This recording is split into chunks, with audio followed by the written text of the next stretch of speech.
The Hail Varsity Radio Saturday Morning Show, presented by the Nebraska Lottery.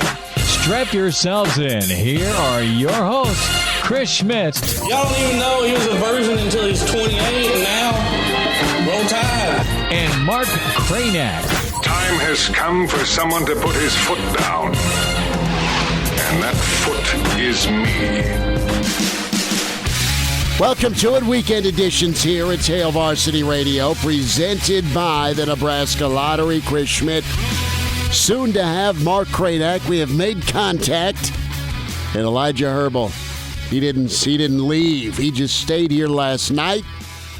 Good to have you in. It's a glorious day. Turn around and look outside on Cornhusker.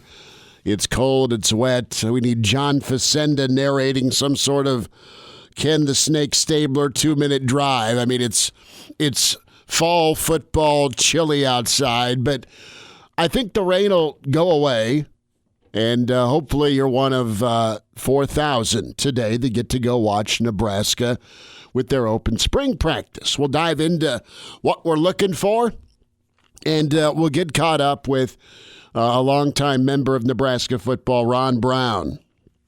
Coach Brown, part of our rewind this morning, and 5 decades a part of Nebraska football. Coach Ron Brown, now a senior offensive analyst. So we'll hear from Coach. Next hour, Brandon Vogel will be with us, some football and volleyball. And then the Iron Horse will join us, Gary Sharp. You're welcome in at 466-3776, 466-3776, 800-825-5865. Give us a follow on Twitter at Schmidt_radio, Chris Schmidt, at Mark Skurs for Mark Kraynak, at Herbal Essence for Elijah Herbal. Can email Chris at hailvarsity.com. Kraynak, you bringing the little ones today. Today, to where? To the practice? The open, that groan this morning was like, oh. Is it a hair of the dog morning? How the hell are you? Yeah, I'm old, but other than that, I'm doing well. And no, I'm not taking them to the practice. I think that's a little bit more for recruiting dorks to attend. Okay. Isn't that right? I don't consider myself a recruiting dork, but I'm anxious to watch. A lot of times, Chris, you're in denial. And for a lot of something things. to do with it. You're going to be things. taking pictures of the next, what's the kid's? Micah Parsons, aren't you? Sure. I mean, Micah Parsons will go number 11 overall to the Giants, so there are worse things. That's true. No, I think it's a good thing that they're doing, but it conflicts with Little League Baseball. Or otherwise probably would take them, in all honesty. It's a good thing. And why not open it up more than that? Why is that such a unique occurrence when, I mean, you can always count on the spring game, and then you can count on games, and that's it. That's it. You do not get to see this team in really any other way, playing the sport anyways. About 8 times a year. You should, right? Like open practice up a little more. What would be the harm in that? You often hear, it's like, well, you know, the opponents you want to protect. Really?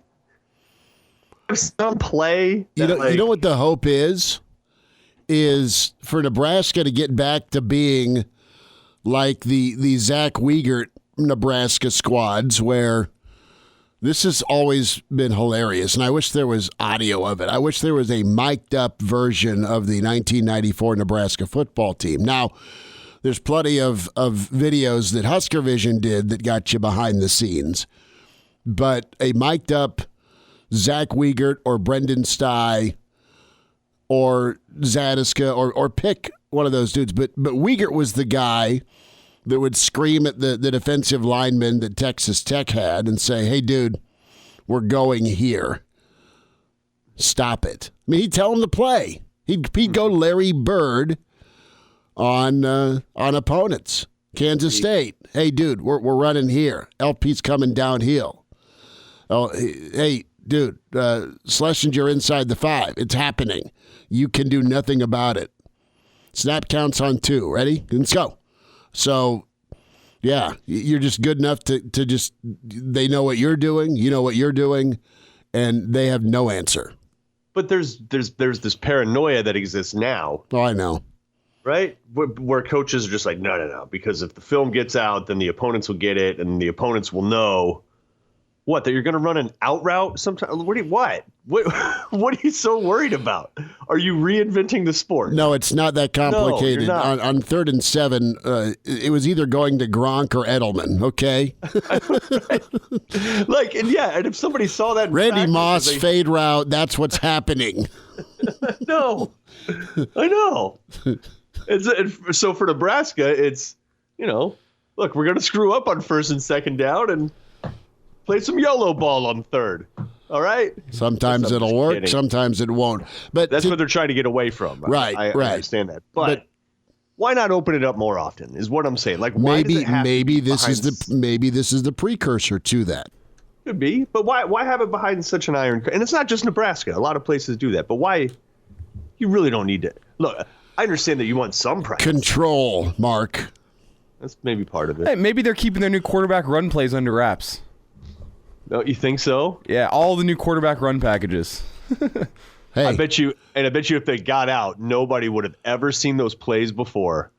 Like, wow. Wisconsin's just tucking that away. File, save as. Mm-hmm. We're going to stop them now.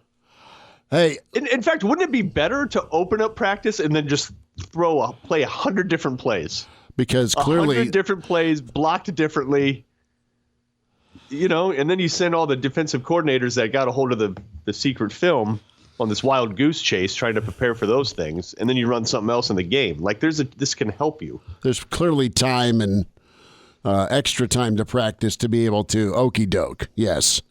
So you go in with are you covering it as a journalist today, or are you just going to go sit as a fan? What are you doing for it? I don't know that I'll roll in with a backpack, but I'll probably take some notes on my phone. Okay. I'm debating whether it's a Long John's type day or not. I know I said it's going to clear off, but not Long John Silver's, because it's always that day. Right. It is based on the amount of wings I took down last night. I'm not eating for 7 weeks. Quarterbacks, Kraynak, all right. Logan Smothers, Heinrich Harburg. That's something I'm interested in seeing today. Where's Logan at throwing the football? Good reviews this week. Good progress this spring because the kid gets to have a spring.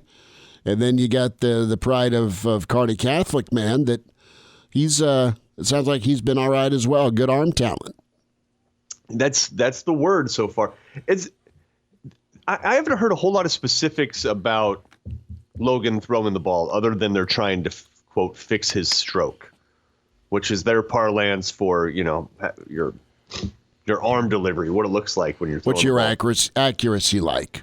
Yeah, fixing his stroke. So outside of that, you don't hear a lot about his throwing, but you do hear confirmations that he's very fast. You have heard Frost mention that he's a quick thinker, knows where to take the ball, which is half the battle. So, yeah, he'll be interesting to watch. I wonder how much Adrian will play and how much ahead he looks compared to everybody else. Mm-hmm. It's easy to forget when the team went 3-5 and, Adrian's had his struggles before. Like, it's easy to forget towards the end of the year, he was playing at a fairly high level, save for a couple bad interceptions and a couple bad fumbles, which I know sounds contradictory to saying that he played really well. But, I mean, he was 75, 80% on most days with maybe a couple picks. Or he's running for 80 to 130 yards with a couple fumbles. Like, stuff that he presumably can clean up. How much far and away better does he look than everybody else? And what about the Harburg kid? What about Harburg, where it sounds like you struck gold there in terms of like ability? You got a dude. You got a dude that can throw it, but come on, he's adjusting from class, what is it, C2, and he's trying to unseat a 4-year starter. Like, it's okay, give him a little time. Well, the thing about it is you need to be comfortable. And it's going to be beyond spring, but you need to be comfortable with whoever your number 2 is. And if you're not, it's time to comb the portal. All right, it just is because of injury history and just being able to navigate a season with an option at quarterback if your main guy isn't available for whatever reason. Is Burrow still in the portal? No, Burrow is waiting on Zach Taylor to get him either a tight end or a left tackle. Got it. There's your answer there. But you got a different dynamic here with Smothers, who has been around longer, so there's more comfort with offensive understanding, but you got to go execute it, versus Harburg and, trying to get his understanding down because, it's new.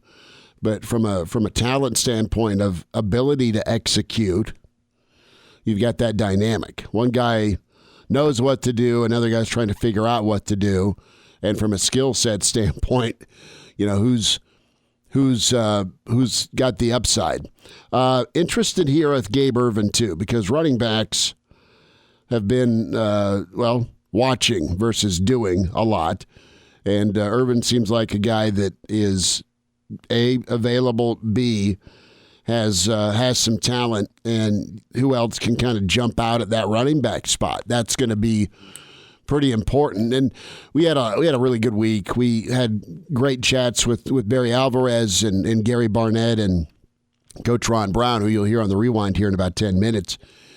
And it's Barnett said some things that were pretty interesting, like, after spring, your defense is pretty much going to be what it's going to be. Like, you're heading into fall with kind of knowing what your strengths are defensively and where they're at.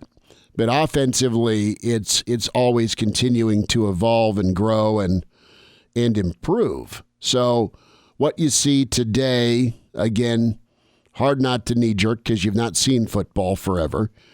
And even after the spring game here, May 1st, there's still a lot of room to grow, right, offensively. So if it doesn't look as fine-tuned or polished, or if it's hard to get many takeaways, that's all right. It's still something that's growing and developing.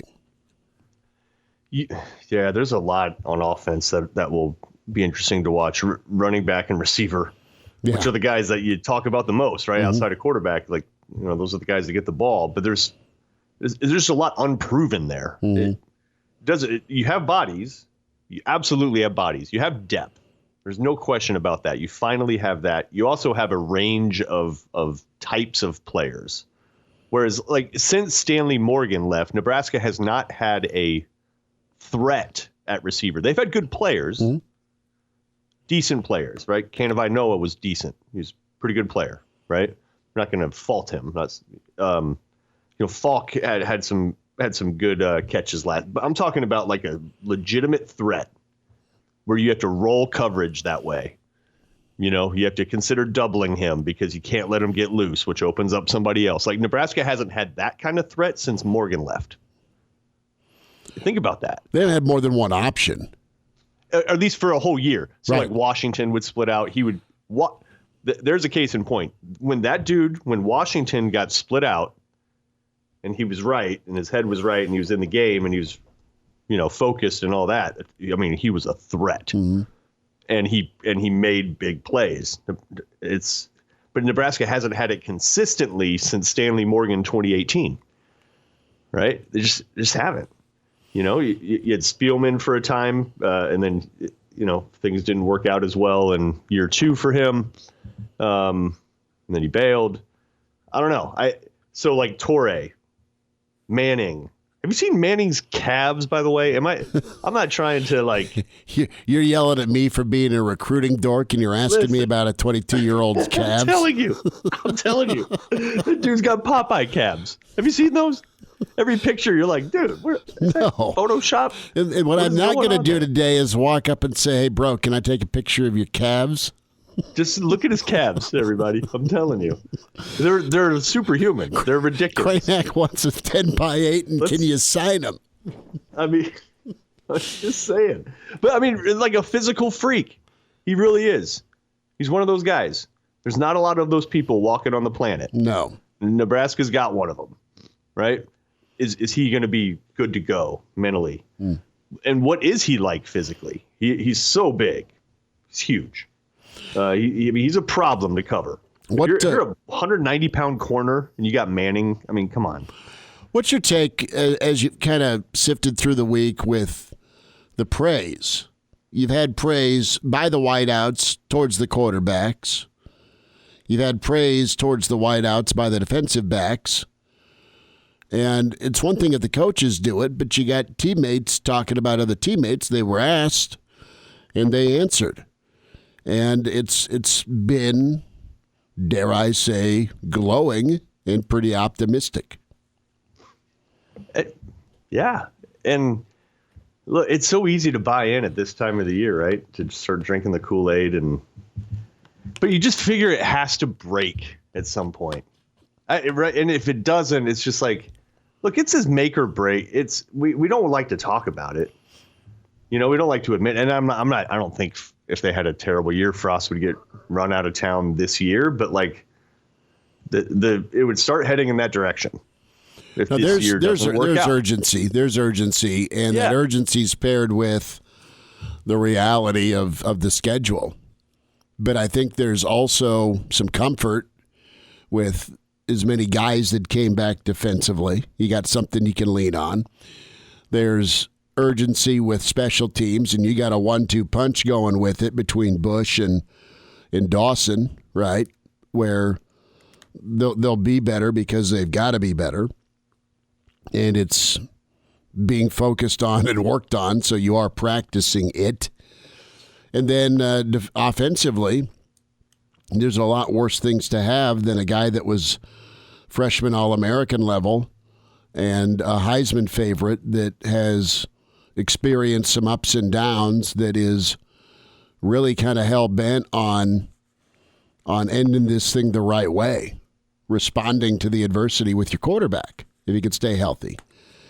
And so, forgive me, and I'm not asking for seconds, but I'm looking at the old glass of Kool-Aid here, because this could be okay.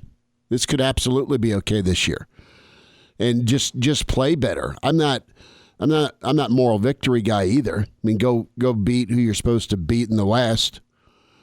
Go contend, but I'm not stupid to realize that. Well, it better be 10-3 this year. It would be really cool if it was. Nebraska fans would love it, but I'm not to the point right now where they just show and win. They're trying to get back to, let's just get good 4 quarters of football and not fumble 3 times and not have a holding call and an inopportune turnover and let's get some points in the red zone if you're a Nebraska fan. I think all those things can happen. And I think you can have some tight ball games that, guess what, you win. It'd be kind of fun.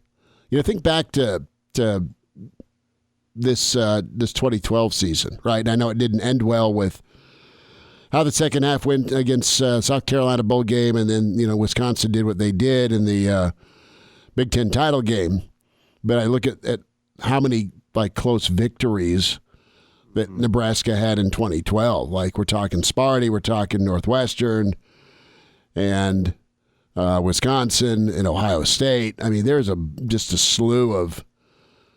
Well, they didn't beat Ohio State that year, but my point is Nebraska found some magic. Maybe you just need something good to happen, and instead of black magic, you get some good magic going. You could figure that the ball seems to. They're a little due, aren't they? Bounce their way. They're a little bit due. Some of it's their own doing, obviously, but the other side of it is maybe you morph into one of those teams that just finds a way to be dialed in, and you get those coin flip victories. How many years have we seen Iowa, and they're traditionally a 10-9-8 win football team, and they're usually pretty good. And when you look at their losses the last 2 or 3 years, they're a 10-2 or 9-3. I mean, you look at their losses. It's a 5-point road loss in Michigan, some weird ass score, right? It's a close loss to Wisconsin. It's whatever they do with Ohio State. Maybe Northwestern stings them. I don't know. But you can walk away going, yeah, woulda, coulda, shoulda, if you're looking at Iowa's schedule. But you were in it till the end. And then there's a handful of those. Yeah, they got Nebraska again for year number 6 in a row, and man, it was another 3-point game because they made a play at the end with their field goal kicker. So that's just how life's going to be in the Big Ten. And it's going to be some years you break more than you make. And in other years, it's going to be one of those magic seasons where, hey, you were able to get to an 8, 9, 10 win total. And, man, there were some memorable last-second games you pulled out of the fire. That's how life's going to be moving forward. And it doesn't take much to just flip the results in a few of those games. Right. So take Ohio State off the table, even though, again, but build up to them. Yeah, if you have the hankering for it, that's worth a rewatch. Nebraska played pretty well in that game. I'm telling you, the score got away from them. But I don't know. If you just go back and watch, like Nebraska was competing with them. They did not get embarrassed and run off the field like they did the year before, where they didn't even compete. It just wasn't even a matchup. This one was at least a matchup. And they had some bad breaks, fumble return for a touchdown, things like that, right? Couple of fumbles inside the Ohio State 40 while they're driving in the second half. Yeah. Got beat deep a couple times by Fields, but that's what he does. It's going to happen, yeah. He had kind of the catch of the year in the back of the end zone. Which Ohio was State money. That was right. sweet. So, I mean, but in terms of just play to play, Nebraska was there. They belonged at least. So take that one off the table, and then you got to take Illinois off the table, which was just weird. I want Illinois I want that game to stay on the table forever, because that is your come to Jesus lesson. You got to show up every week reminder. That's your Iowa State 92. All right, it was for this crew of kids and this staff. That is your never forget game. So the other 6 games, though, are basically played within 10 points. Mm-hmm. One way or the other. Northwestern, you lose by 8. You led. Penn State, you win by a touchdown. Iowa, you lose by less than a touchdown. You led. Purdue, you win by 10. Minnesota, you lose by a touchdown. Rutgers, you win by a touchdown. So everything, most of the games are within a touchdown or so. It's not a huge thing to flip. It's not Nebraska getting boat raced by 30 all the time. It's not that. It's a turnover here or there. Mm-hmm. Either way, one less for you, one more for them. We might be talking about a team that went 6-2, 5-3 last year. Could have been. It's not. You know what I mean? Like, they're not that far away. They really aren't. But are they going to have do they have the moxie? Do they have the wherewithal? All that stuff to actually flip it, because they're not far. But is there something in the water that's going to prevent them from doing that? Where it's like, nope, they're just turnover prone, and this is just what they are. Well, they're close, they're talented, but they can't put it all together. It starts. It started with spring ball, but a chance to get out in front of some people today. The open practice. More thoughts on that coming up, and we'll get to the rewind here in just a moment. Ron Brown with us here. It's the weekend edition. Mark Kraynak, Elijah Herbal, Chris Schmidt. Hail Varsity Weekend continues. We're presented by the Nebraska Lottery. Early to rise with Hail Varsity Radio, the voice of Husker Nation. Here's Chris Schmidt and Mark Kraynak. Back into it. It's Hail Varsity Radio, presented by the Nebraska Lottery. We welcome in offensive analyst with Nebraska. We say hi to Ron Brown. Coach, what's new? How are you? Schmitty, how are you, buddy? Spring is in the air, baby. It is, and this time of year's got to make you smile with, there's actually a spring football this year. Yeah, it'll be great. It'll be good. There's some definitions. It's so hard to even put a 10 over this last year's circus of the pandemic and the difficulties of knowing what you could do, what you couldn't do. Mm-hmm. Hats off to all the people in the authorities regarding sports and tournaments and games and championships, because it had to be just a logistical nightmare to to even kick things off the ground. I watched the NCAA basketball, Schmitty, and I really enjoyed it. I personally really enjoyed it. I'm really pleased that a lot of that sports has been able to continue on, and what took place in college football last year and in midstream as well. But boy, it was tough.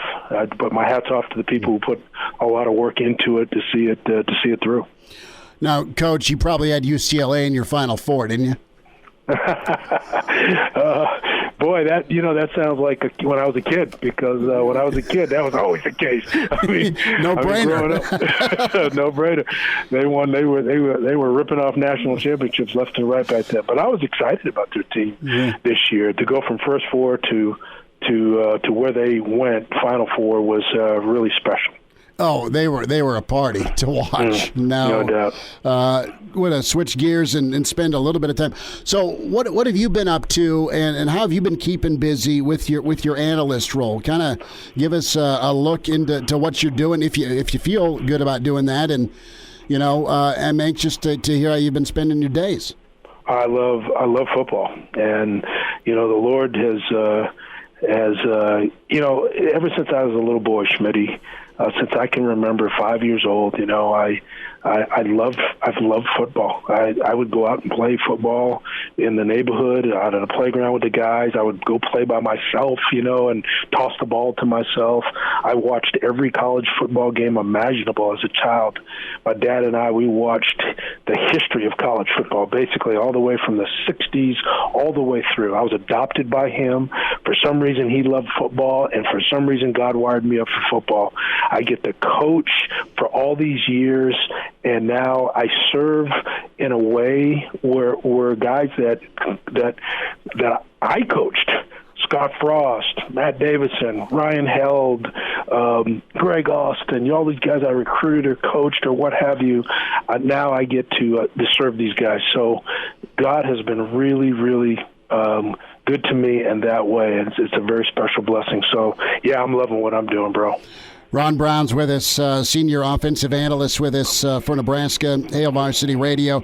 Coach, the NCAA has moved forward with the one-time transfer rule. It's been adopted, and it's not a ton different than what colleges for basketball and football had gone through with kind of a free year with COVID, but now there is no penalty for transferring. Every student-athlete's allowed a free transfer year without losing a year of eligibility. What's the reaction to that? I know there's positives and I know there's some negatives out there in the coaching circles as well as with some of the parents. Schmitty, I think it makes recruiting even more challenging than it's always been. And of course, every college football coach has had to recruit. And when you're recruiting, you're making a long-term investment. Everybody is. I mean, the parents, the student athletes, the high school coaches of those student athletes, the college coaches who are recruiting them. Whichever decision you make via signing date to what school you attend, that's a long-term investment. That's always been a long-term investment, and in a sense, it's like friendship. It's like marriage. It's like a selection of a job. We know that they don't always last, but I think you go in with the mindset, Schmitty, that this is my school. This is where it happens, and this is what I'm invested to. I think to on the side of the kid. The fact that he can decide to leave when he wants to, it appears to be advantageous for him, but it's not always a good thing for him. Some of the greatest stories, not only in sports but in life, are people who hang in there and go through adversity. They're not getting what they want initially, but they see it through. And it's been a remarkable trait of our country over the years, but we see less and less and less of that, Schmitty. And I've voiced it to you before. I personally don't really like the easy get out of, I want to go somewhere else because the grass is greener. Are there times when it is a good thing for a student athlete to transfer? Yes, there is. And, in their defense, coaches kind of hop around and go from here to there, and they transfer. And so I can understand why these men who come to these student athletes' homes in front of their parents, and I was one of those men for many, many years. You're sitting in a home and saying, "Hey, your son is my son for the next 4 or 5 years and beyond." And now that coach decides to leave and go somewhere else because the grass is greener for him. That's a hard thing on the student athlete.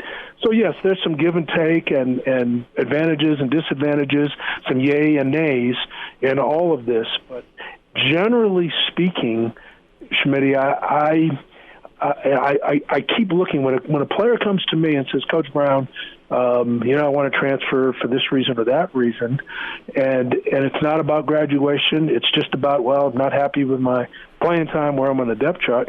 I always point him to the statue out on the north end there, and I say, "You see that young man and that statue standing next to Coach Osborne? That guy's name was Brooke Behringer.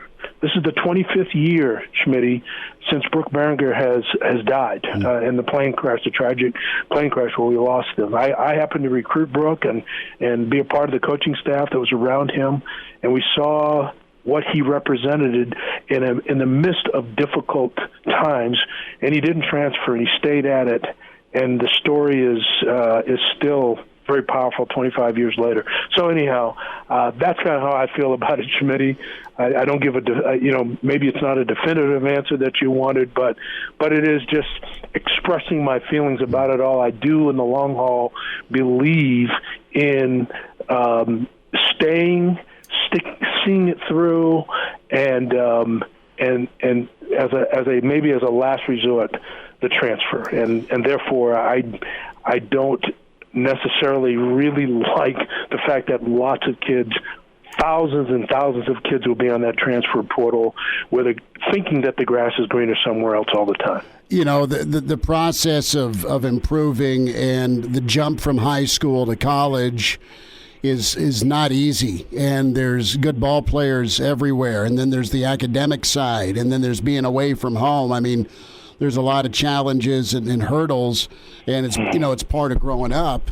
And I'm interested, what amount of time and energy is now going to have to be devoted by peers and college coaches to re-recruit kids, because kids are used to having it now. I was a teenager at one point, and I thought I needed it now versus having to kind of grind your way up, and it always is really rewarding when you grind your way up and achieve and accomplish something, but that's not always the mindset or the thought process when you're a teenager. No, it isn't, and we're making it much easier all the time for young men, and the ages are getting younger, where as soon as the going gets tough, that's a good avenue for me to go seek something somewhere else. And I can't say that I've studied all the transfers, Schmitty, and what's happened to them, but the few that I've tracked, 90% of them end up in the same or a worse situation than they were before they left in their transfer. And if it's a problem that young man has, let's say that therein lies a problem that he has, and it's not going over well with the coaching staff. There's a level of discipline, and he decides, I don't like the discipline, I'm going to go somewhere else where I'll get treated better. You oftentimes, particularly in those situations, see that young man taking the same problem to the other school. Mm-hmm. And that's why even there's two sides of this. One is there's the transfer himself, but then there's the coaching staff that's receiving a transfer. What are you getting? Who are you getting? Everybody better do their research, because if a young man is leaving one place because he's disgruntled about this, that, and the other, is he going to be just as disgruntled about this, that, and the other when he comes to this place? Because, quite frankly, things aren't really that much different from one school to the next. to be honest with you. There's going to be competition. There's going to be ups and downs. There's going to be adversity. There's going to be good and bad. And you're going to have to learn how to be a circumstance-free person rather than a circumstance-based person. And what I mean by that, Schmidt, is that there are young men that I've seen over the years who every time the circumstances change, they're up and down like a yo-yo everywhere. But then there's few young men that I've seen who are able to withstand any kind of pressure, difficulty, adversity, success, you name it. They seem to go through it with flying colors. And they're not people that don't get affected by things, but they're people that have a tremendous amount of discipline and are able to look past and through things and see the other side. And that's what we're trying to get young men to do, learn how to be circumstance-free, to push through hardships and great times to see the end result. Ron Brown's with us, Hail Varsity Radio, senior offensive analyst in Nebraska football. Coach, a thought here on the spring that's been ongoing. It's been wonderful to have, in-person access. We're thankful for that. We're thankful for an open practice on Saturday, and then, a spring game coming up here in May. As you've had a chance to view it, it sounds like things have gone pretty well this spring here, specifically with the offensive side of the ball. Well, I think that there's a lot of growth, Schmidt, and we knew we were going to grow. We knew we needed some time to build a foundation. And, the thing about building a foundation, Schmidt, on both sides of the ball, is that you often, when you're building a tall building, you have to dig down before you dig up. And you have to dig a deep foundation if you want a tall building. And so people don't really see what's going on underneath the ground. People want to see something that's emerging and erecting very high. Sometimes they want the meat before it's cooked. And so you've got to allow for building and foundation. And we're starting to see that now. We're starting to see these young players doing things consistently, and the toughness and the mental toughness and the physical toughness and the inner drive and the outer drive and all those kinds of things. We're starting to see that shaping up in the program. And so that's the beauty of spring ball, particularly this year's spring ball, being able to finally get out there and have these kinds of practices. And yes, we have seen improvement. We finished off the season offensively. You mentioned the offense. We finished off by and large pretty well in that Rutgers game. And, we've often talked about that last game of your season being kind of the first game of your next season. There's a momentum, particularly when you have young players, when you haven't graduated a whole lot of players. We have a lot of players who played in that Rutgers game who are with us now. And some of those younger players got a chance to play quite a bit in that game and do a great job. I'm thinking of, for example, Turner Cochran.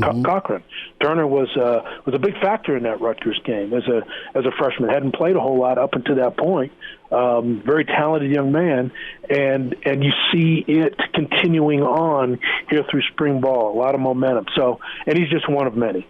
Coach, it feels like a bit of a makeover as well, just from a size standpoint. Big kids on the offensive line, a lot of running backs that Coach Held's obviously analyzing and coaching up, and then the wide receivers have all been pretty complimentary of Adrian and the other quarterbacks, on top of the fact that there's some bigger body wide receivers. And you coached wideouts for a long time, and you had all shapes and sizes of wideouts, from the itty bitty committee to Johnny Mitchell. So it feels like that the chemistry is pretty high between the quarterbacks and wide receivers right now. Yeah, it is, and I think sometimes we make an enormous deal about size and maybe the outer dimensions, speed, and so forth. Now, they're important. Don't get me wrong. We want fast guys. We want large guys, powerful guys. But the itty-bitty committee, for example, I remember guys like Corey Dixon and Reggie Ball and Abdul Muhammad, that group, Brennan Holbein, John Bedrell, those guys were not the biggest receivers, but they were they were very quick and very tough and tenacious. And I think that that's really what we're looking at here. Whatever we have in terms of a size and talent, it's about maximization. It's about physical toughness, mental toughness. It's about being able to play ferociously no matter who you are. It's about backup players coming in and having depth, because whether they're walk-ons or players who had not necessarily maybe they weren't highly recruited guys, they weren't 3, 4, 5-star kind of kids, but they come in here and they develop. You know, we used to get tons of guys who were 2-star kids, you know, walk-on level type players, and they walked out of this program as 4-star kids because of development. So all those kinds of things shaping in a program have to be going. Yes, you have to recruit well, but you have to develop well. And you have to, you know, to build layers of players so that there's not much of a drop-off between a third-team player and a first-team player. So all those kinds of things, I think, Schmidt, are really happening. And I've been here, this is my 5th decade now in Nebraska football, so I've kind of seen thousands of kids come through here, many coaches come through here. I've seen all kinds of things, recruits, scholarship kids, 5-star kids, walk-on kids. I've seen the bust, and I've seen the bloomers. So it's been fun to really get a shape. And again, I'm not God, so I don't know for sure what's going to happen in the future. But I've been around long enough, and I'm hopefully being able to really believe what I'm seeing. And what I'm seeing is that there's definitely development, and we're moving in a good direction. Coach Ron Brown with us, Hail Varsity Radio. Coach, we'll let you go on this, but just to finish on that development, that takes some time, fair to say. You can get guys that can come in and play as a freshman. Tommy Frazier comes to mind, Grant Wistrom comes to mind, but that's not always the norm, correct? I mean, it takes some guys different times, different levels before they pop. No, it's absolutely right, and just the word itself tells you that. It development is a process. And, you know, I think the big thing, Schmitty, is it's really hard for people to be patient, particularly when our fans, for example, have been able to see national championships. They've been able to witness it and so forth. But, again, I go back to personal experience because of my 5 decades here. I remember how low we felt after losing 7 straight bowl games from 1987 all the way through 1993. We lost 7 straight bowl games. Some of those bowl games were ugly.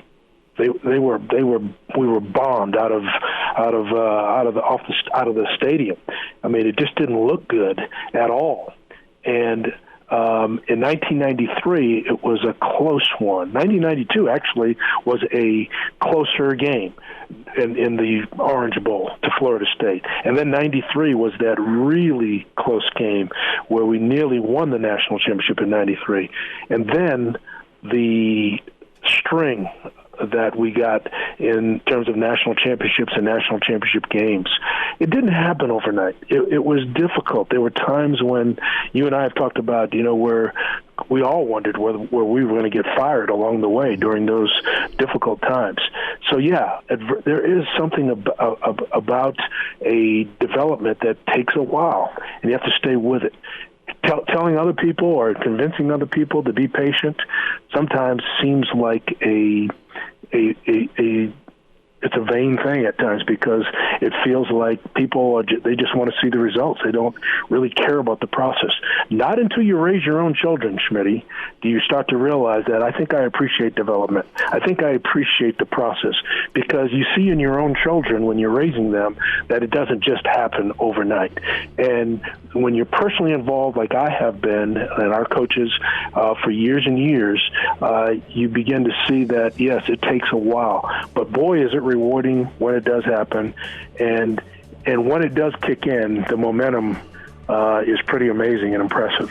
Ron Brown with us. Coach, we'll see you on Saturday. Thanks for the time today.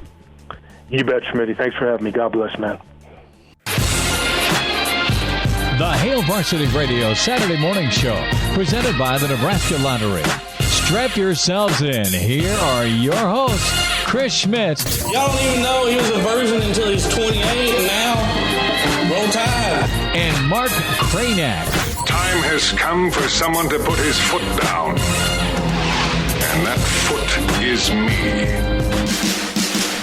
Welcome to an Hour 2 Weekend Edition, Hail Varsity Radio, presented by the Nebraska Lottery. Chris Schmidt, Mark Kraynak, Elijah Herbal with us, and getting ready for open practice today. Chance to see Nebraska football up close, and that will be a treat. We welcome in managing editor with HailVarsity.com and magazine, Brandon Vogel, at Brandon L. Vogel on Twitter. Get his book, Dream Like a Champion, with John Cook. Talk some volleyball as well, but before we get into some spring ball thoughts, Vogue's Colin Cowherd just kind of reposted and retweeted the best food in every state as done by Taste Atlas.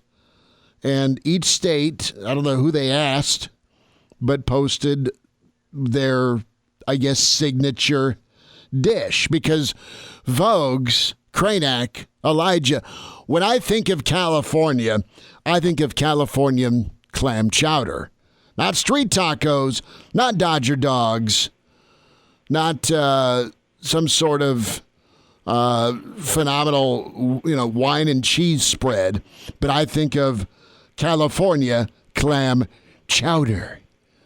This is good, bad, and ugly, all in one little posting of the 50 states. Vogues, what's your take on this, Kraynak? I know you're a connoisseur of food as well.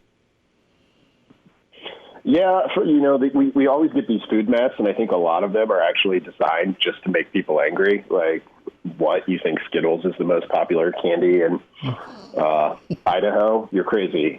This one actually was mostly accurate. There are some weird ones. California is just too big of a state to boil it down. I mean, you would think, I don't know, I would have assumed maybe some sort of sushi roll would be California's number one. But for the most part, I was like, yeah, this adds up. Although I don't know what funeral potatoes are, and I assume this is why I haven't spent much time in Utah. Dude, that was exactly what I was about to zero in on. You've never had funeral potatoes? It's we don't call them funeral potatoes, but it's just, either the kind of the shredded potatoes with the cornflakes on top. You mean you have them for Thanksgiving every year? And look, I don't know what the hell's going on in Vermont, but cheddar cheese apple pie. I've never tried that. Is that good? That's their thing. I have no idea. No idea. Excellent. Yeah, I was going to say, people do it. New England diners. Yeah, a lot of New England diners will just give you a slice of, like, a hunk of cheddar cheese if you order apple pie. And it's a nice compliment. And can we talk about the complete cop-out in Wisconsin? They just put cheese. Like, obviously. And they didn't even put a nice image of cheese. They just used, like, the Wisconsin dairy logo, which was my favorite part. Yeah, and you had some others that just, pepperoni roll in West Virginia. Like, what? Isn't it meth and Busch Light? Right, exactly. That's what you're thinking. But Florida has key lime pie, good. Love it. Grits, South Carolina, yeah. Peach cobbler for Georgia, Gumbo for Louisiana. Like, this is, and of course, Runza for Nebraska. Yeah, thank God. One of these food maps finally got a Runza in Nebraska. I feel like this is the first one I've seen. Yeah, Iowa gets finally gets its due. Iowa gets the grilled corn on the cob. Kansas gets the Kansas City style ribs. Works. The chicken fried steak in Wyoming seems pretty fitting, but I would kind of go hot beef sandwich. Or maybe like elk or something. Right, something good like that. What in God's name is the North Dakota dish, Vogel? No, I have no idea. I assume it's some sort of fish dish that similar to Minnesota's hot dish over just over the I have border. some expertise on this. Okay, what is? So lefse, my family makes it all the time. It's a Scandinavian dish. Okay. Imagine it's a tortilla, but instead of being made from corn or flour, it's made from potatoes. Okay. So then it comes in like this like flat little tortilla thing, and then how my family does, I'm not sure if this is tradition everywhere, but you just put butter and sugar on it and warm it up in like the microwave or like on the stove or in the oven or something, and then you have this nice buttery, sugary like little potato tortilla you roll up. It sounds really pretty awesome right now. Yeah, lobster roll for Maine, pretty good. Crab cakes for Maryland because they do football and crab cakes. A pork roll for Jersey. Shouldn't it be a half-lit like Marlboro? See, that could work. Yeah. But hot chicken in Vogue's in Tennessee. Hot chicken, is that the national dish in Tennessee? It is in Nashville for sure. And it has certainly exploded to become that. So I'm not surprised to see it there. But it's not like, I leave the house once every 3 months and I have to pass by 6 different hot chicken places here. But when KFC and everybody else is like, Nashville hot chicken sandwich, when everybody's got their version of it, it's just kind of like, yep, that's you now. Your hot chicken place. I would think edible / gummy for Colorado instead of Rocky Mountain oysters. Yeah, that's probably accurate. That is not listed there. All That's right. surprising. We'll get into football, but I just had to pump the brakes on football for 2 seconds on this. Yeah, I just retweeted this on the ESPN Lincoln Twitter account. The food dish. So, Kraynak, you're a food guy. Vogues, you're a food guy. I eat lots of food, so I thought we'd go here to start out. Spring ball, Vogues. It's going to be fun, man. Open practice. Get a chance to see Nebraska. How much are you weighing this second quarterback spot race? Where are you at with that here as we go into another week? It's interesting for a spring storyline. I mean, I think so far, based on coaching staff reports, I think Henrik Harburg has come in at a higher level than most people would have expected him to. Certainly myself. I mean, I kind of entered the spring looking at this as, well, you've got a pretty clear progression now. It's obviously Adrian's show to run. Logan Smothers, a lot of the talk around him through a unique fall, of course, was pretty promising. So he'll be your number 2, and you got a true freshman behind him. He's his first semester on campus, and that experience would be valuable. Vogues. Brandon, I don't know if he's... We got it. We got him back. You left us at unique. Okay. I guess the point I was getting to was I do think this is closer than I anticipated that it would be. I still would be surprised, when you factor in the ability for a redshirt year in the fall if Smothers doesn't end up being that second QB. But there are other people, some people on our staff that think Harburg's going to take that spot. So I think for something like today, getting a look at those two guys will be pretty valuable for a lot of people. Yeah, and I think part of that is just based on, Harburg kind of has that Justin Herbert, that's his comp physically. Right? Of course, it doesn't mean he's going to be a draft pick. That's not what I'm saying. Let's just go Josh Allen. But I mean, no, really, rangy, very big, huge arm span, huge wingspan, very fast. He's a large, rangy athlete at quarterback, and there's not a lot of those. There's just not a ton of those guys walking around. So I think by that alone, that's probably been the most surprising thing. Because Brandon, I'm sure you've noticed whenever the players or coaches have been asked about it, they're almost dismissive when talking about his arm strength. They're almost just like, the dude's got an arm. Yeah, he, by all accounts, has been very impressive on that front. But also, I think he just might be a really good athlete, not just kind of like a rangy athletic quarterback type. Like where is he almost landed on the podium when they did their performance testing as a true freshman in his first couple of months on campus. So that's what Nebraska might be working with there. It seems like they certainly uncovered a gem. and we'll see. Like I said, it's been. I kind of thought this was all gift wrapped and ready to go in terms of Nebraska's kind of QB pecking order, and it might not be. It's important. I wanted to start with quarterbacks because of, by all accounts, Adrian's kind of upped his game and level, which is cool. And then what's your backup situation look like? Because Nebraska's dealt with major snaps by a backup, or they went to the bullpen in the last 2 years. And now with the portal being the portal, there's that question also out there, Vogues, that looms with, do you go get a transfer quarterback if you aren't comfortable with your backups to Adrian? Yeah, it's just a tough spot, I think, for Nebraska with just how it breaks out, because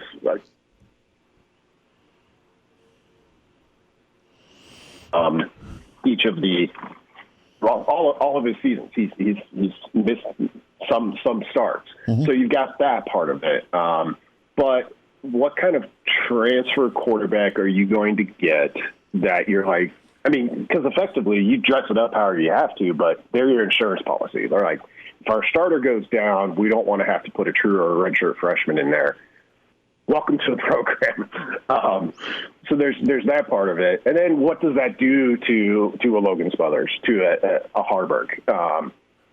Just saying like, hey, we don't think you're ready yet. So you have to navigate all those things in a vacuum. Yeah, it would be great to have a guy who's played some football in case you need them, but I just don't see Nebraska going that route. Yeah, and I also think it's going to be a difficult sell to whoever ends up in the portal. And you can get quality quarterbacks in the portal. Fields was one. Jalen Hurts, like you go on and on. Like a lot of good transfer quarterbacks have gone on to do good things, but you usually want to do that with some idea that you'll come in and be the starter. I think there will be quality options available, but they're going to look at Adrian and just be like, no. So I agree with you, Brad. I don't think Nebraska is going to tap in there unless they get sort of like the perfect situation. Yeah, it's there are plenty of quarterbacks out there, and like you said, it's kind of becoming the thing now. It's just the timing's wrong for Nebraska, I think, and that's a little bit of potentially a tough break for the Huskers if they do deal with some injuries. But it's just kind of the lay of the land as far as I see it here going into the summer months. Brendan, go for it, Mark. No, you go ahead, man. You go ahead. I was going to shift gears a little bit and go running backs, because the quarterback's best friend is a good running game. And I just want to ask Brandon if he's buying the stock on Gabe Ervin. Perhaps not as much as some others. Everything we've heard has been great, and I know Greg Smith was our recruiting analyst was really high on him coming out of high school. You are kind of waiting for one of these guys to pop, because I've seen things to like in really all of the running backs that this coaching staff has signed. And we haven't seen sort of anyone separate themselves from the pack. And it's still early in most of those guys' careers. So, everything so far seems to be encouraging. Nebraska's running back room is so kind of wide open at this point that, it wouldn't surprise me at all if Gabe Ervin is a true freshman and is one of their top 2 or 3 backs, just because I have a hard time identifying who that is. But I wonder, and I wonder this every spring. It's just a matter of which guy and what spring storyline. And then we get to the fall and you're like, hey, what happened? So I'm probably overly cautious with that. Brandon Vogel with us on Hail Varsity Radio. Let's shift over to volleyball, because Nebraska is now in the Sweet 16 up in Omaha. Looked dominant against Texas State in their first match there. Takes on Baylor today, and just for frame of reference, Texas State split with Baylor this year, right? So I wouldn't say that you should overlook that. Do you know, matchup-wise, Brandon, does Baylor present any specific issues that that Nebraska should be concerned about, or would you consider, put it this way, let's put this in a football point spread terms. Is Nebraska a 3-point favorite here or like 9? Probably between those two. I would say a 5 or 6 point favorite is what I would make it in football terms. Yeah. Baylor's good. They're big and they're athletic. I think they were top 10 in blocks per set. They had 2 players in the top 30 in terms of blocks. And the player you got to watch out for is Yasana Presley. She was the 2019 Player of the Year in college volleyball. Her numbers are a little bit down from what they were that season, and Baylor's, had some. They're an interesting team. They got out to a fast start and got a bunch of wins. Had that loss to Texas State late in the season. Got pushed twice to 5 sets by Pepperdine. In fact, I actually thought Pepperdine was gonna get them the second time in the NCAA tournament, and almost did. So I think Nebraska has an edge, but. You're at the point in the tournament where these are talented teams. These are all basically top 10 or top 15 teams that are left, minus Western Kentucky, which was kind of the one. It wasn't that big of an upset, but the one upset from those early stages of a national seed. So I like Nebraska's chances, and I really liked what I saw from them against Texas State. We are all concerned about the layoff, and Texas State is a team that can hurt you if you don't play well, and Nebraska played well. Vogues, reading John or listening to John Cook a little bit, he was happy with the win, but he was never satisfied. What did you take away from Coach Cook's demeanor? Is he at the point, knowing him like you know him, where he's like, man, we need to be so much better at this point? Or is he, what's up with his frustrations? And you always got to be critical as a coach. I get it, because Baylor can beat you. You got to be ready and be better on Sunday. But I'm interested here, your takeaway with him. Is it coach just being coach, or are there concerns? Are there storm clouds? I think. And this has kind of been an undercurrent throughout the season. Something that he's brought up on a number of occasions is he'll often just kind of slip it in there, and I think it goes under the radar. He's like, well, if we start playing like we look in practice, we can be pretty good. And I don't know that the Texas State match was quite to that level. So you're still waiting for that part of it. And I think some of that too is just, well, you alluded to it. Are we where we need to be right now? And I think with this season being in the spring, but also the stops and the starts, the cancellations Nebraska had, the long layoff it had, Coach Cook has done this for a very long time at a very high level. And he talked about it in his pre-match press conference about all the things they're trying to do. Be like, how can we peak at the right time? It's like the friend we all have. Sorry, I'm not that friend for you guys, but that's really into like measuring their performance and their workouts. And they're like, if I drink a gallon of water now, I'll be better when I work out tomorrow at 5 a.m. That's the kind of the level that they're at. Like, this is always a bit of a puzzle for them of how do we get our team ready, able to play the best it possibly can. And with a different schedule, I think there's a little bit of frustration with just having to reconfigure that on the fly. Kraynak's the type of guy that, when we talk about measuring performance, I love him, and he's going to crush Tito's on a Thursday so he can be ready to tailgate on a Saturday. Let's see. Yeah, you got it. It's your warm-up fuel. Uh-huh. It's important.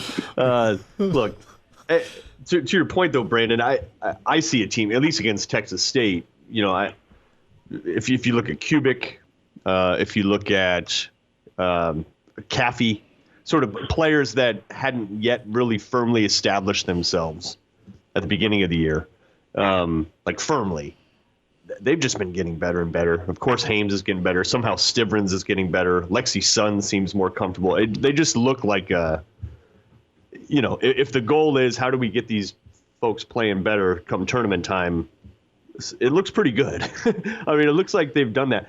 Let's look ahead.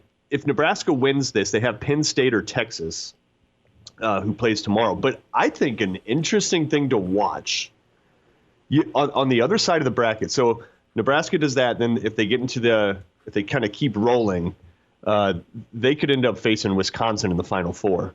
But Wisconsin has to play BYU, and it's a 1 versus 16. I get it, but it's kind of weird. They had to shift it because of BYU's religious beliefs. It was supposed to be tomorrow. They moved it to Saturday. And BYU comes out of a pretty obscure conference, has played Pac-12 teams really well. That's a tough 1-16 matchup for Wisconsin. It is, and when they released the bracket, Wisconsin's kind of ahead above, I think, everybody in the tournament, at least based on what we know from them, not playing a full season. But their numbers look it, and that was one that jumped out to me because BYU is a team that's lost once. I'm forgetting who beat them. UCLA got them. So did like GCU at one point, but I think it was sort of like a exhibition type thing. Yep. But you're right. They play Pac-12 competition all the time. It's a program that has a history of volleyball success. So I do think that is a little bit of a tricky matchup for Wisconsin. I would expect the Badgers to come through that. But I'll also be surprised if they don't get tested a little bit. And then, assuming they get through that, they're looking at either Ohio State or Florida. I'm gonna take Ohio State there. They're playing at a really high level, but yeah, Nebraska, Wisconsin in the Final Four would be. I think everyone would sign up for that. Finally, get to see those two teams play, and obviously you have last year's history where the Badgers took all of the matches against Nebraska and knocked them out of the tournament. Based on Wisconsin, Nebraska in 2021 and 2020. We may just still be dreaming about a Nebraska-Wisconsin matchup because Wisconsin's been COVID prone. There, I said it. Sorry. Yeah, it's true. Yet to play them. Vogues, what else you got coming up this weekend before we say goodbye? Yeah, working on so we'll have Derek Peterson and Greg Smith will be at today's practice for us. So we'll have some stuff coming up from that. We'll have volleyball, hopefully for another full week. But we'll see. Jacob always does a great job with that. And then our April issue goes to press next Wednesday morning. So putting the finishing touches on that. So excited for people to get to see that. All right. Hey, can you do it might be too late, but a double truck on Omar Manning's calves? Kraynak once signed pictures of his calves today. I'm glad you said it now because we don't have that image on file. But I can ask John Peterson, our great staff photographer, to go looking for that today. Here's the thing, dude. Just take a panoramic of the stadium. As long as Manning's in it, his calves will pop out. I'm just saying. Just look for him. You guys laugh. Is that going to replace the Wonder Mons picture in your bathroom? It could. It could. I'm just saying. Yeah, that'd be actually a really good little sequence there. Wonder Mons, Fro, and then Manning's calves. Yeah, why not? Vogue, you be good. We're sorry today. He looks like he bought the strength shoe. Right. Remember that thing from East Bay? Yeah. That always helped. Vogue, you take care. He's gonna lose his phone. Is what he's gonna do. Yeah, we spent a combined 20 minutes this morning talking about food and Omar Manning's calves. It's okay. Well, they are meaty. Bang. All right, it's time to check in with the Iron Horse. Gary Sharp with us. Varsity Radio Weekend Edition continues. We're presented by the Nebraska Lottery. Glad to have you back. Yes, sir. You heard me right. Here are the guys, Schmidt and Kraynak. Well, Hector, here's the game plan. You're going to bring us 2 absolute martinis. You know how I like them, straight up. And then precisely 7.5 minutes after that, you're going to bring us 2 more. Then 2 more after that every 5 minutes until one of us passes out. Excellent strategy, sir. Wanted that a weekend edition of Hail Varsity Radio presented by the Nebraska Lottery. Find us on Spotify, Google Play, iTunes, and we welcome in the Iron Horse, Gary Sharp, with us. Sharpie, how's it going? Good to spend time with you. What's new? Good morning, boys. Do you think there are people tailgating ahead of a practice? You can't go to games, but you can go to a practice. You know, I look outside now. It is cold. It is damp. I'm going to say yes. Somebody somewhere has a red beer or a Bloody Mary, and there's a Fairberry brand or even maybe some eggs on a stovetop or a grill somewhere down by 10th and Vine. I will say yes. Well, I think people will be excited, this Saturday and in 2 weeks to get back in the stadium, see some live football. This is a unique thing that Nebraska is doing, but I like it. Hopefully it becomes an annual thing. I know it's a lot about recruiting, but it's also, these guys are going to play before the most people they've played before since 2019, which is pretty cool. So who knows what you'll see today, but I like the idea, and I think it's been embraced really well. Well, and Nebraska will pull it off, and I'm excited for the fans. Gary, what do you think happens today? How many folks you think show up today? Well, I think you'll get between 3,000 and 4,000. I know it's they wanted 4,000. I don't think they got 4,000. But I think there'll be a good smattering of people there. I hope people keep what they're watching in context, that it is a practice and they're not going to show you much. This is a good day to, for all of us, media included, to check out what guys look like. What's the difference about Adrian Martinez besides his size? Some of the new guys, the wide receivers, Gabe Irvin, some of the guys on defense that have to build depth. I think there's certain things to take out, but they're not going to put on a full display of, showing you behind the curtain. But I think they'll do enough that you get a feel of why this staff has and players have some optimism this spring. Gary Sharp with us on Hail Varsity Radio. Look, what about that? The sort of iron curtain that exists in most programs where they don't let you watch any really, what's the harm? I mean, honestly, is it that Wisconsin's going to discover that, they throw an out route? Whoa, they do a post pattern. What? What are you really hiding there? Do you think it's overblown, and do you think they should open up access, considering there's been so little, even more so than they already are? Well, there's, coaches by nature are, they're very secretive. They're always very leery of who's looking and who's recording and who's taking notes. And some just don't want, things that they do in practice are not normal. That kind of stays behind closed doors, whether how they run a practice, how they talk to their team, those kind of things. There are some coaches we've seen, I know more in basketball, that they've always had an open practice. Anybody that wants to come can come and watch. I think football is a little bit different because, it's all the feel of a cloak and dagger. But one thing, more practices used to be open around here, and then people started reporting things, and you went, uh-oh, and so things got closed down a little bit. I think if coaches are confident in their team and what they're doing, and that it won't bother practice having people in the stands, you may see those programs open their practice a little bit more. But I guess I don't have a problem with it because the most important thing is getting work done. I think some coaches also, to finish this thought, some coaches feel that when you have open practices and you have a lot of people there, you have media there, that you can't get your work done, that people are thinking about the people that are there watching them during practice when they're trying to run all these different drills and do things that are kind of unorthodox that you wouldn't do on a Saturday. Gary Sharp's with us on Hail Varsity Radio, weekend edition.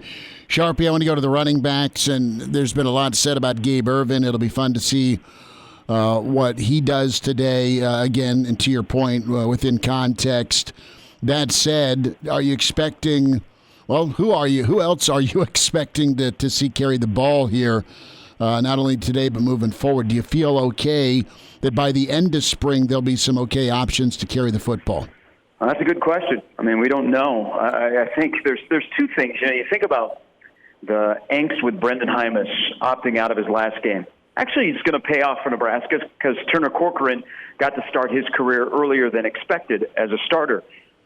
Then you look at Marquise Stepp with an injury. That opens the door for more people to get opportunities, and it's a position where you don't know who's healthy and from day to day who's going to be able to suit up, except for this guy from Georgia who showed up with a lot of accolades and has grabbed it and run. And from people that have watched him every day since he's been on campus, it just isn't, hey, he's the only healthy running back from day to day. He's the real deal. He might you can't win a job fully in the spring, but he's a guy that's on the radar, and I think you might as well pencil him in for some carries on August 28th. He's really, really good. Now the problem is, who are his running mates? Who's going to be healthy? Who's going to be healthy today? Are we going to see Scott? Are we going to see Tompkins? Are we going to see Ramir Johnson? Are we going to see Savion Morrison? Because the thing to consider, in 2 more weeks when spring ball is over, you might have a little attrition out of that room. I can't imagine that amount of running backs are going to stay at Nebraska, just from the standpoint of, they're not having 4 or 5 running backs on the field, so someone's probably going to go. But, boy, how do you make that determination, because you don't know who's going day to day? Yeah, if not 2 guys. There's no question. You just have it's too much of a logjam back there. What do you think is a good – I've been trying to come up with a good comp for Gabe Ervin just based on the high school film that I watched. And walk with me here. I couldn't think of a specific one player. I would say you take Terrell Davis and you combine him with Tiki Barber. Just in terms of comp, I think that's maybe the best way to describe Ervin. Like he's a forward momentum guy. He's quick yet subtle movements, good pad level, good stride. He looks like he runs sort of like a typical professional running back, if that makes any sense. Yep. You know what? I will give you another name, and I agree with what you're saying. What about Brandon Jackson?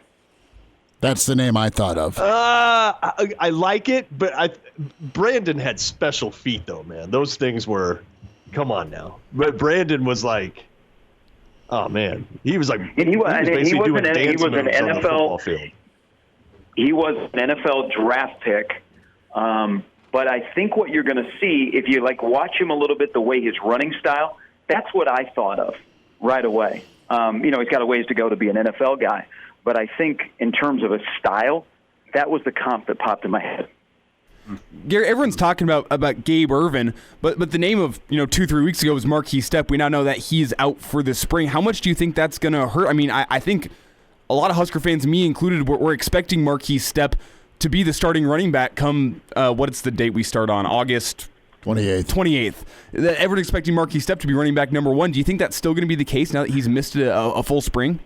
I don't know. Guys, I think that's an injury that you have to pay close attention to. Anytime a running back has a foot injury or a history of foot injuries, whether it's a light injury or a severe injury, I think you have to pay close attention. And, when he's healthy, he's pretty dynamic and explosive. But, man, there's too many cases of him at USC where he wasn't healthy. And that's actually, you were counting on him to grab the RB1 spot. Ervin steps in, and you're like, okay. I think Stepp will be back at some time during the summer, but we got to keep a close eye on that injury. And it's unfortunate that he's not able to go through spring to get a feel for this system, and so that the linemen can get a feel about what kind of a running back he is. But keep a close eye on it, and Nebraska needs him. Now, and the other part of this is you got a need for him a little bit more, because you don't have to worry about waiting to see if he's going to be eligible because of the one-time transfer. He's good to go right now. Sharpie, I want to go there with you to the one-time transfer. And college football coaches have had to adapt and deal with the COVID year where there was a free pass. Now it's in ink and dry.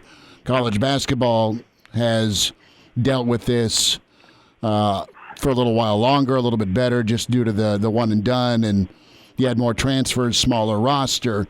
How do you anticipate Nebraska thriving with this? How do they be better at it than either Big Ten peers or other regional options? Can they turn this into a positive? Well, I think you have to have a strategy to win the portal, and you have to separate. Basketball in the portal is entirely different from football, because think about football, and I'm okay with the one-time transfer. I'm okay with the freedom, but it's a two-way street. You have to be able to say, I want my freedom, but I might get hurt. There's not a home for all of these players that are in the portal, and there could be more processing going on with coaches with their roster if you're not, living up to expectations. You look at the portal in college football. It's really quarterbacks, running backs, and wide receivers that are in the portal that, so to speak, fall up.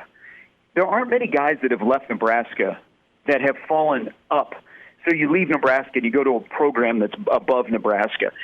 The first couple of years of activity with football in the portal, it just seems like it's quarterbacks that benefit the most. Where, a Jack Cohen can leave Wisconsin and he goes to Notre Dame and he might actually play this year. Things like that, or guys better their opportunities. Even a Patrick O'Brien goes from starting at Colorado State to Washington. He might go to the NFL now because he's at a place that, has got a history of NFL quarterbacks. I think from Nebraska's standpoint, you might see him do this.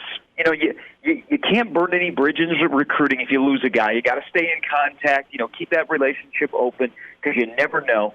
But I wonder if moving forward, Nebraska and other schools will not get to 85 scholarships, and they'll keep a couple of scholarships open just in case. Somebody that you've recruited in the past that fits a position of need pops open, like a wide receiver at the last moment, and you've got a spot for him. I could see that, but I don't think it's going to be a huge game changer in college football. I think it's more on the college basketball side. But there will be those cases, and Nebraska will see that when they play against Oklahoma, and they got Gray from Tennessee is in their backfield. You get those kind of cases. But I think for the most part, you try and win the portal, and you don't try and have anybody go into the portal where you go, oh, my, that was a surprise. You could say this year, depending on what happens with Stepp and depending on where Touré is going and what Kentucky does with Wandale, Nebraska might be a wash in the portal. And you remember, you lost a couple of names that were significant in your offense last year. Gary, do you think that the lack of culture talk, there's been some, do you think the lack of it means that the culture is finally right? Well, I hate that word. I think if we're in year 4 and we're still talking about that, there are some major issues. But I know what you're saying, Mark. I think it's either guys are cognizant of people don't want to hear about that, or it's been established and you don't have to bring it up. I think even when Deontay Williams last week was talking about turning down a bowl bid, and he talked about getting the culture right, I don't think that's what he meant. I think they're in a better spot now, but we won't know until you get squeezed when the season starts and what happens and who's with you and who's not.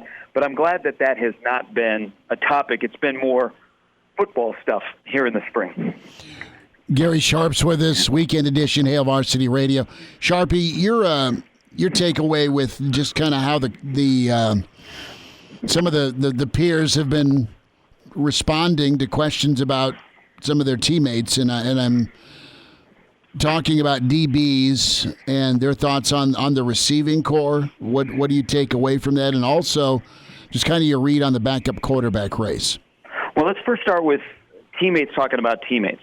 I think anytime, spring or fall, that a player brings up a teammate unsolicited, you need to listen a little bit closer because they weren't led into a question. They're talking about their team. They're talking about positions. And then if they bring up a player, that usually means that player is doing something very impressive that would bring up, like a defensive back talking about a particular wide receiver. So that's something I always listen to in the spring to see when guys are talking, and then all of a sudden out of the blue they'll bring up a name, and you have to go, oh, okay. Oliver Martin must be having a really, really good spring. There's another guy that I really want to watch today. I think the backup quarterback job is really interesting because I think people need to be a little concerned about that spot. This is it's an important day for Logan Smothers to look good. I don't know how much live activity quarterbacks will have on the spring game. Ohio State's not doing any tackling today. I wouldn't want Martinez getting hit in a spring game, but, Smothers hasn't played in an organized football game in a long time. You'd like him to be live. I think what has surprised them, guys, is Harburg.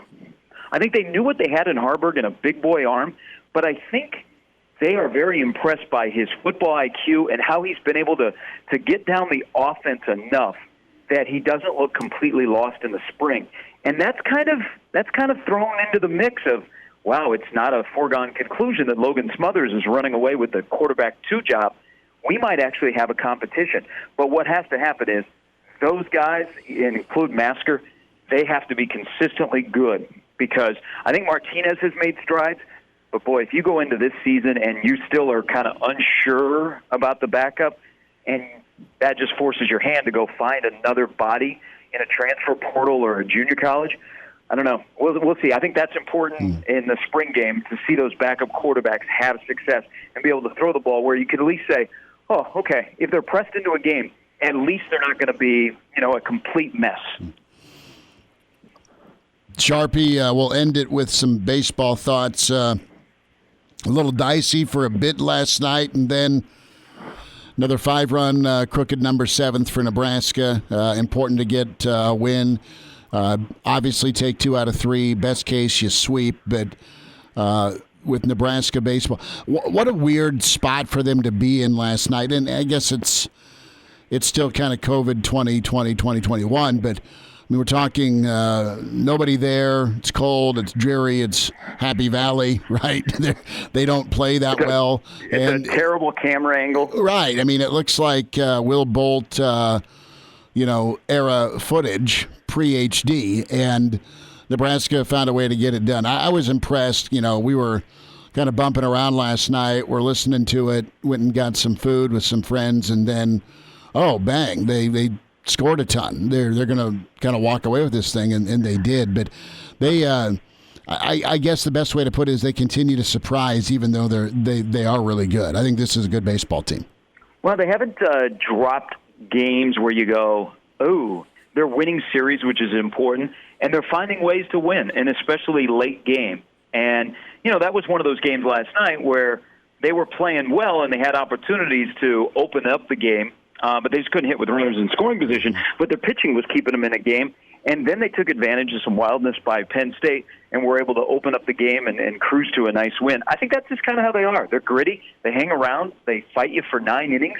And if you're not in it to win it for 9 innings and you're playing Nebraska, you're going to be very surprised. And they are, every day, I don't know that they surprise me. I think that's just who they are. They're gritty. They play hard. They play smart. And they're going to find a way, and they're going to play all 9 innings. And when one area of their team isn't playing well, like last night not hitting with runners in scoring position, leaving guys in key opportunities on base, they still have the pitching going. So the game doesn't get sideways on them. They're a good team. I don't know that they're a great team, but they're in first place in the Big Ten. And right now, if you sit there for a while, you might host a regional. Who knows? I know, the NCAA likes storylines, and I see a lot of the mock brackets, 5-6 weeks out. Mm-hmm. Nebraska's the number 2 seed going to Fayetteville. Wouldn't you like to have Will Bolt against Dave Van Horn? I think that'd be awesome. I don't know. No, not yet. Well, Arkansas, and Elijah, you just saw them last weekend. You just saw Arkansas miss, but I know the matchup would suck, but the storyline and the lineage would be incredible. I mean, Will and Dave would not like it because they care about one another, but man, we'd all eat it up. It'd be cool. Well, I think first and foremost, we would eat it up because Nebraska is back in a regional and as a number 2 seed playing a conference-only schedule. But, yeah, going down to Baum Stadium to take on the Razorbacks to try and get to a super, not so much. Not at all. Sharpie, we will see you a little bit later today, bud. Have a good rest of your weekend. Hey, thanks, guys. Thanks for letting me come on and talk about practice. No, I love it, man. Yeah, hey, be on the lookout for Omar Manning's calves, by the way. Kraynak's made request. Hey, do I have time here? Quick one. Either one of you, quick response. What should Omar Manning be? He should be your co-number 1 wide receiver. I mean, he should be a big-time threat playmaker. Calf model. See you guys later today. Kraynak, the receiver thing doesn't work out. Do you want black and white artsy photo, or do you want like just beautiful bang wow full color pop photo? His calves overcome all filters, so okay. It doesn't matter. Kraynak, doesn't matter. Stay weird. We love you. We'll talk to you next weekend. That's speed, sir. All right.